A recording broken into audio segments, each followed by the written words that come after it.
हमें एक गुरु की ज़रूरत है जो हमें एक राइट पाथ पे लेके जाए, लेकिन हम किसी को भी फॉलो करने लग जाते हैं। तो किस चीज़ को फॉलो करना चाहिए? जो मन कहता है उसको फॉलो करना चाहिए या फिर जो सब कहते हैं उसको फॉलो करना चाहिए? या फिर जो गुरु कह रहा है उसको फॉलो करना चाहिए। गुरु कौन है? राइट, कि गुरु कौन है, यस, या हु इज़ वो द जो गुरु खुद को बोल रहा है या यस, जिसको लोग गुरु बोल रहे हैं, करेक्ट, वो एक्चुअल में गुरु है भी या नहीं है। करेक्ट, जैसे पहले के जमाने में अगर आपको स्पिरिचुअल पाथ पे चलना है तो आपको किसी गुरु के पास जाना होता था। ये बाहर से नहीं आया आपके अंदर, आपके खुद के अंदर से आया, क्योंकि आपको जरूरत थी उस पॉइंट पे किसी की गाइडेंस की, तब आपने सीख किया गाइडेंस को। आज क्या हो रहा है, इसका एग्जैक्ट अपोजिट हो रहा है। आपको चाहे जरूरत है या नहीं है, इतने गुरु हो गए हैं जो आपके पास आ रहे हैं, आप उनके पास नहीं जा रहे हो। ऐसे बहुत सारे गुरु हैं जिनकी एड्स चल रही है यूट्यूब के ऊपर और इंस्टाग्राम के ऊपर। एक स्पिरिचुअल गुरु जो कह रहा है कि डिजायर में कुछ नहीं पड़ा है, और वो अपनी एड चला रहा है। एड किस लिए? डिजायर है ताकि और लोग आए। अच्छा, उससे क्या होगा? और डोनेशन आएगी। उससे क्या होगा? और एड चलेगी। वो आपके ऊपर अपने जो थॉट्स हैं उसको इंपोज कर रहे हैं, चाहे आपको गाइडेंस की जरूरत है या नहीं है, चाहे आपकी वो एज है या नहीं है। किस तरह के इंसान से शादी करें, मैं बताता हूं। ये देखो, ये वीडियो है ना, और ये टॉपिक है। और मजे की बात क्या है कि आप लोग इतने घोचू हो कि आप इतना भी इंक्वायर नहीं करते हो कि वो इंसान जिस टॉपिक के बारे में बोल रहा है उससे रिलेटेड उसके पास में कोई एक्सपीरियंस है भी या नहीं है। मतलब शादी, which is an extremely complex topic, इससे कॉम्प्लिकेटेड कुछ नहीं हो सकता है पूरी दुनिया में। एक ही टाइम पे एक इंसान के साथ आप रहना भी चाहते हो और उसको छोड़ना भी चाहते हो, एक साथ दोनों चीजें हो रही होती हैं। अब ऐसे टाइम पे आपको जरूरत है एक ऐसे इंसान की जो उस फेज से निकला हो, वो आपको सही गाइड कर पाएगा, जिसके साथ में ये चीज हो चुकी हो, जिसने खुद इसको फेस किया हो। तो वो आकर के आपको बोल सकता है कि कोई बात नहीं, छोटे मोटे इश्यूज हैं, जाने दो, एक दो दिन के लिए थोड़ा सा स्पेस मेंटेन कर लो, सब ठीक हो जाएगा। उस टाइम पे आपको जरूरत है किसी ऐसे इंसान की जो एक्सपीरियंस्ड हो इन दिस पर्टिकुलर सिचुएशन।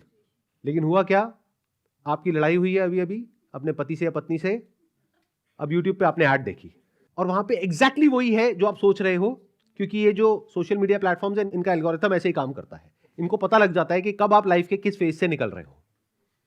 आपको नहीं पता, इनको सब पता है कि अभी अभी आपकी अपने पति से या पत्नी से लड़ाई हुई है। अब आप कहोगे इनको कैसे पता?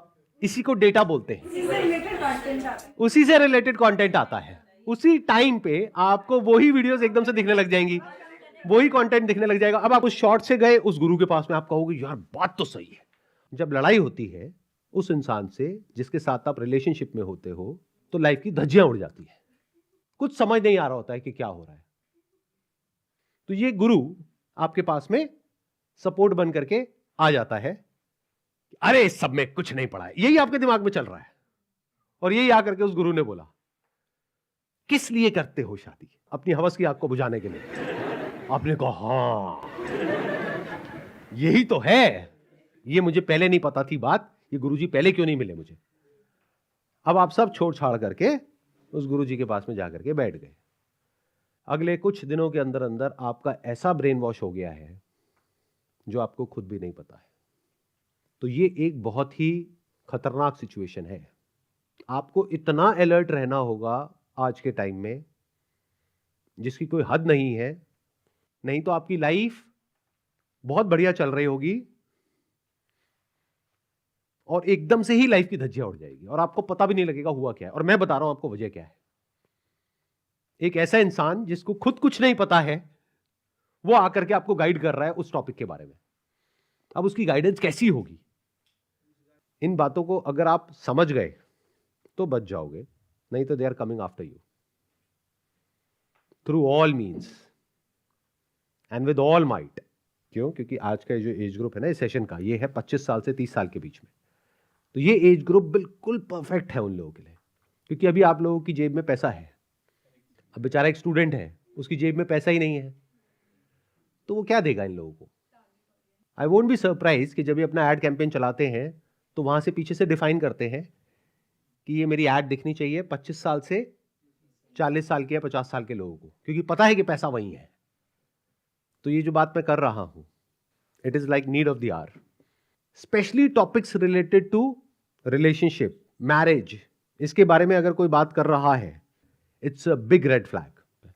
There are people on YouTube that I am aware of, I am sure आपको भी पता होगा, शादी की एक ऐसी इमेज बना रहे हैं आप लोगों के माइंड में जो बिल्कुल अनरियल है, इम्प्रैक्टिकल है, जो कहीं एग्जिस्ट ही नहीं करती है, कि शादी ऐसे इंसान से करनी चाहिए जिसका ऐसा माइंडसेट हो जैसा आपका माइंडसेट है. अच्छा, ये आपका माइंडसेट कैसे बना? मैंने बनाया. पहले मैंने आपको अपनी एड दिखाई, फिर अपने यहां पे बुलाया, फिर आपका एक माइंडसेट बनाया. अब आपको कह रहा हूं ऐसी ही लड़की से शादी करो. अरे तो आप ही करवा दो.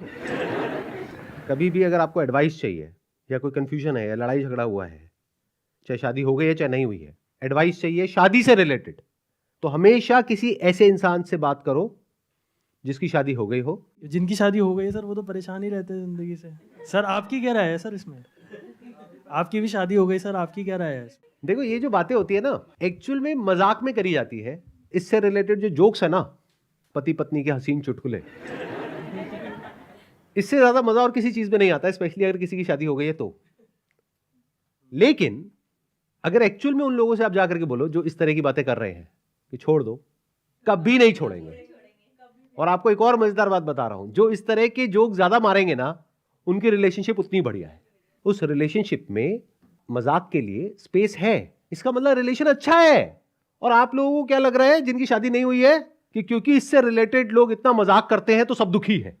जब इंसान दुखी होता है तो वो मजाक नहीं करता है, तो उसको मजाक तंग करता है, मजाक बुरा लगता है.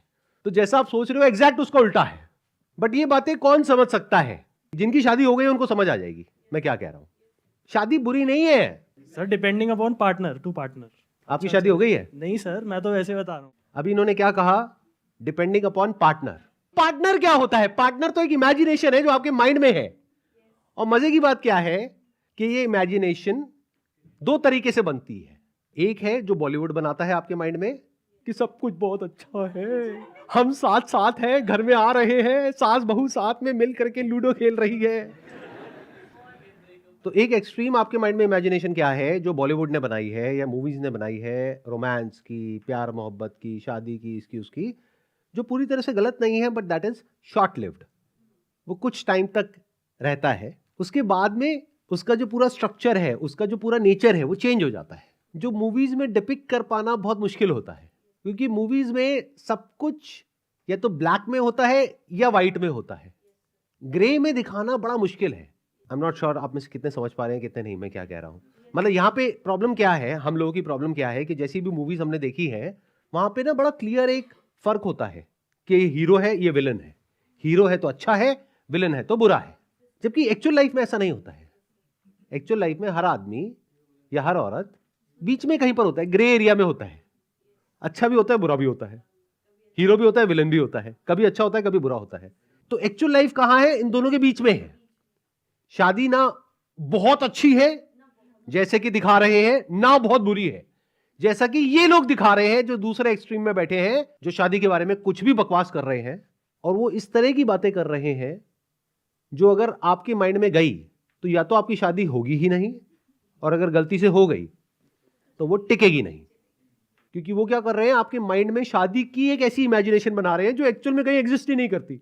वो इमेजिनेशन कहाँ है? उनके खुद के माइंड में है कि शादी और रिलेशनशिप, इस सब में कुछ नहीं पड़ा है जब तक कि आप ये नहीं कर लेते जो मैं कह रहा हूं, खुद को नहीं समझ लेते. What do you mean by that? खुद को नहीं जान लेते.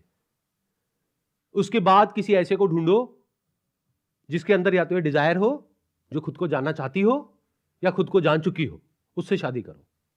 बिल्कुल बकवास.